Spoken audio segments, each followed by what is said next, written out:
အားလုံးပဲမင်္ဂလာပါဒီနေ့ကတော့ coffee ချစ်သူတွေအတွက်ကျွန်တော်တချလိမ့်မှာရှိတဲ့ coffee ဆိုင်လှလှလေးသူဆိုင်နဲ့မိတ်ဆက်ပေးချင်ပါတယ်ခင်ဗျာဒီ coffee ဆိုင်လေးကတော့ happy စားတောက်ဆိုင်ရဲ့ဘေးမှာရှိပါတယ်ခင်ဗျာ coffee ချစ်သူတွေအပြင်စာအုပ်ဖတ်ရတာဝတ္တနာပါတဲ့လူတွေလည်းဒီနေရာမှာလာရောက်ပြီးတော့မှအသိပညာဘုဒ္ဓကျွဲဝအောင်စာအုပ်စာပေတွေလာရောက်လေ့လာလို့ရပါတယ်ခင်ဗျာ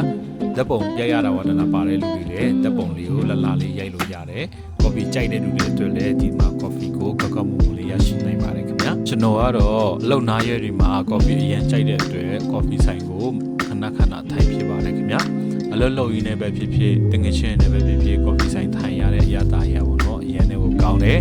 ချစ်သူရေးစားရှိတဲ့လူတွေအတွက်ဒီလိုဆိုင်မှာကိုချစ်ရတဲ့သူနဲ့အတူထိုင်ရရင်ပို့ပြီးတော့မှပြေဆုံးတာပေါ့ဗျာကျွန်တော်ကတော့သူများလိုချစ်သူရေးစားမရှိတဲ့အတွက်အလုပ်လုပ်ရင် coffee တောက်ရင်စားလဲစားရင်လည်းဒီလိုဆိုင်မှာတငယ်ချင်းတွေနဲ့ပဲအကြခဏထိုင်ဖြစ်ပါတယ်ခင်ဗျာသူများတွေတော့မသိဘူးကျွန်တော်ကတော့ရက်တစ်ခွက် coffee ပုံမှန်မတောက်ရရင်ဖြားချင်တယ်လို့ကောင်းကြိုက်တယ်လို့တခုခုလိုနေတယ်လို့